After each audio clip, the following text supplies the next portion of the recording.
Salut à tous! Donc aujourd'hui, je suis très heureux de vous retrouver pour vous parler de ce poste à souder qui est le Mecpo MIG 120.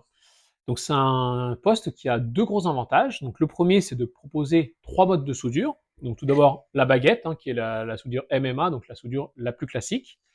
Ensuite la soudure à fil fourré, donc à fil fourré sans gaz, qui est excellente pour débuter. Et enfin, une troisième type de soudure dont je vous parlerai pas ici parce que je ne la pratique pas, qui est la soudure au TIG lift, donc qui est une soudure qui marche avec du gaz. Son second avantage, et non des moindres, c'est son prix, puisqu'il coûte que 69 € actuellement en promotion sur le site de Geekbuying, donc c'est juste un prix hallucinant pour ce type de machine.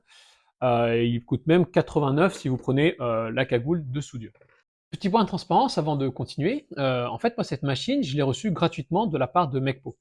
Initialement, ils m'ont contacté pour le test d'un graveur laser fermé, pour laquelle du coup je me suis engagé à faire une vidéo. Mais ils m'ont proposé de m'envoyer dans le colis également ce petit poste à souder, mais pour lequel du coup j'ai pas du tout d'engagement à faire une vidéo. Simplement voilà, moi je l'ai reçu hier, j'en suis très content. J'étais pressé de tester le fil fourré. Et du coup voilà, je vous partage mes impressions dans la foulée. Mais il faut savoir que voilà, je touche aucune commission sur les ventes, c'est-à-dire que je vous mets le lien vers le site, vers la promotion notamment, mais moi je touche absolument rien dessus, je suis pas rémunéré pour cette vidéo. Ce poste à souder, il va être intéressant à la fois si vous êtes complètement débutant dans la soudure, ou que vous ayez déjà une expérience préalable de la soudure à la baguette ou au fil fourré. Il faut savoir que les deux modes de soudage, donc qui sont les principaux modes sans gaz, en fait, ils ont chacun leur avantage et leur inconvénient. Donc, je vous renvoie pour cela vers d'autres vidéos qui justement présentent à la fois les avantages et inconvénients de chaque technique. Pour faire rapidement, moi, par exemple, jusqu'à présent, je soudais à la baguette et je me rendais compte quand même que sur des épaisseurs en dessous de 2 mm, souvent on troue. Et pour cela, le fil fourré est un peu mieux. Simplement, le fil fourré, lui, il va faire des soudures qui sont plus simples. En général, un débutant préfère le fil fourré, mais qui seront moins solides. Donc les deux, vous voyez, c'est bien d'avoir les deux et de pouvoir jongler avec l'une et l'autre des méthodes. Donc petite présentation de la machine. Donc on est ici sur le Mecpo MIG 120, donc qui porte très très mal son nom puisqu'il ne propose pas de soudure de type MIG. Faut juste savoir que en fait le fil fourré, parfois en anglais on appelle ça le MIG gasless, qui est un peu bizarre parce que MIG ça veut dire Metal Inert Gas, donc c'est comme si on disait soudure avec gaz sans gaz. Donc le chiffre 120, il correspond à l'intensité maximale de soudage. Donc 120, c'est une valeur un peu passe-partout. En fait, en dessous, par exemple sur les postes à 90 ampères, c'est un peu léger parce qu'au fait, vous ne pourrez pas aller sur de la tôle très épaisse, au-delà de 5 mm par exemple. Et au-delà de 120 ampères, c'est pratique, mais c'est vraiment pour des cas très particuliers. Par exemple, quand on va souder de la tôle de 1 cm, par exemple sur de la tôle larmée, des choses comme ça. Donc moi, personnellement, c'est très très rare que j'aille au-delà de 120 ampères. Donc autre élément important, le poids de la machine. Vous voyez, il est assez léger, c'est comme tous les petits postes inverters, donc ça c'est top parce qu'on n'a pas besoin de se trimballer, vous voyez, les gros chariots comme dans les entreprises avec les bouteilles de gaz et tout. Ça peut vous accompagner voilà, sur des chantiers en hauteur, ça peut vous accompagner sur des terrasses, sur des arbres, où vous voulez. Au niveau des accessoires, voilà, il y a des choses assez standards. Voilà, bon après pour 70 balles, vous imaginez que vous n'allez pas avoir des trucs incroyables. Un petit reproche que je peux faire aux différents câbles, c'est qu'ils sont assez courts. Vous voyez, quand on soude, au fait, en général, on va assez loin. Donc tout ce qui est torche a des câbles un peu plus longs, je sais pas combien ils font, mais ça doit être 1 mètre, 1 mètre 50, c'est pas si énorme que ça. C'est très court, vous voyez, pour la pince de masse. Vous voyez, pareil, c'est une pince qui est très très basique, qui est pas incroyable.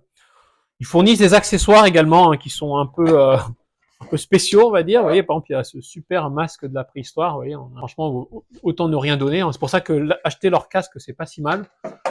Personnellement, j'aime bien le mien, le classique, celui-là est bien, mais c'est pas non plus un masque extraordinaire. Par exemple, on peut pas régler la teinte de la vitre.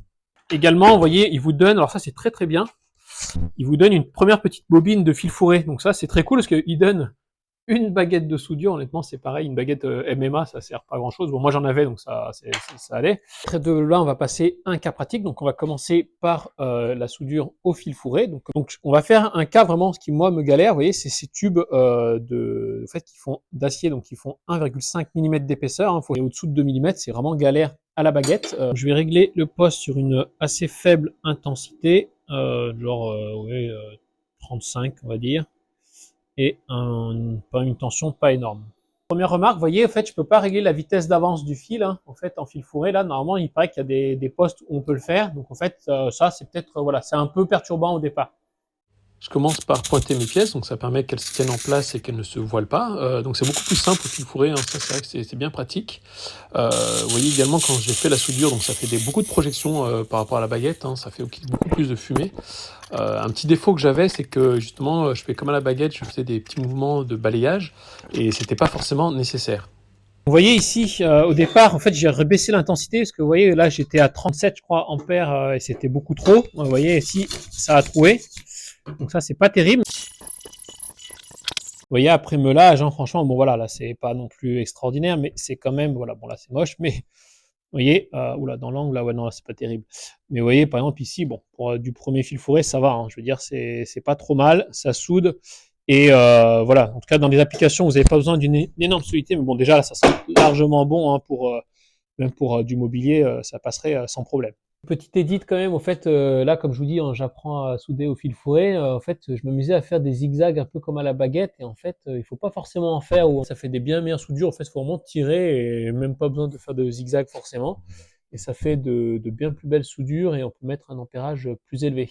Même test à présent sur de l'acier de forte épaisseur. Donc là, je suis à 90 ampères et je sais pas, en fait, c'est pas marqué, ça qui est un peu chiant pour la tension. Je dois être autour de 18-20 volts, je sais pas. Donc là, pareil, je pointe mes pièces pour qu'elles tiennent en place et je suis venu souder. Donc sur du métal épais, c'est toujours plus simple. Mais là, pareil, comme tout à l'heure, je faisais peut-être des mouvements de va-et-vient un peu trop prononcés, ce qui fait qu'il y avait un peu trop de matière. Vous voyez, c'est quand même cool hein, de ne pas avoir à recharger sa baguette et tout. Là, c'est quand même bien pratique.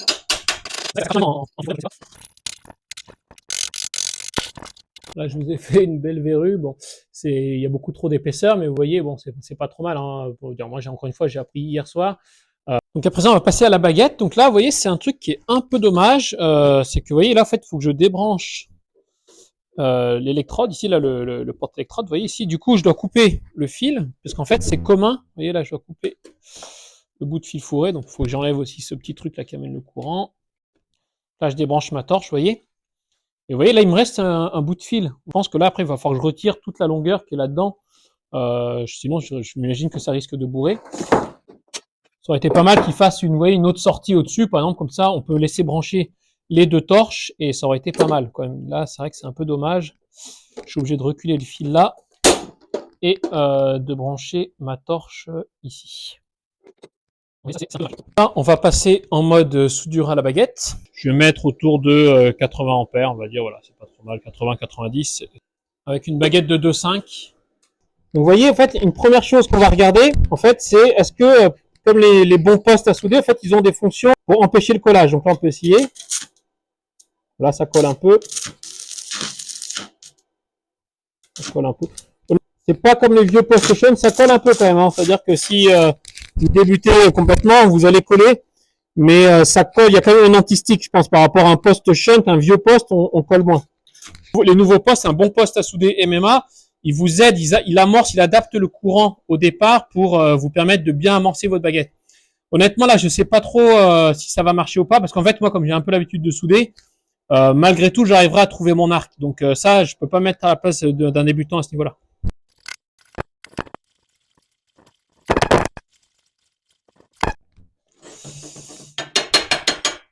Bon, vous voyez là, bon là j'ai plus l'habitude de souder à la baguette, donc vous voyez là la soudure elle est beaucoup mieux. Bon là je me suis loupé un moment parce qu'en fait le casque il était quand même il est un peu chiant par rapport au casque habituel, donc je suis moins habitué. Mais vous voyez ici même là, pourtant c'est un poste que je connais pas.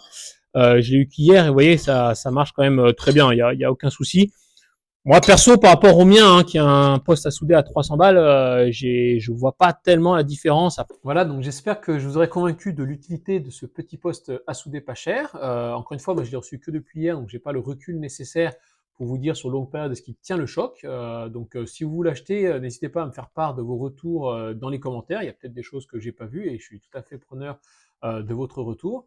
En tout cas, n'hésitez pas à vous abonner à la chaîne et je vous dis à une prochaine. Salut!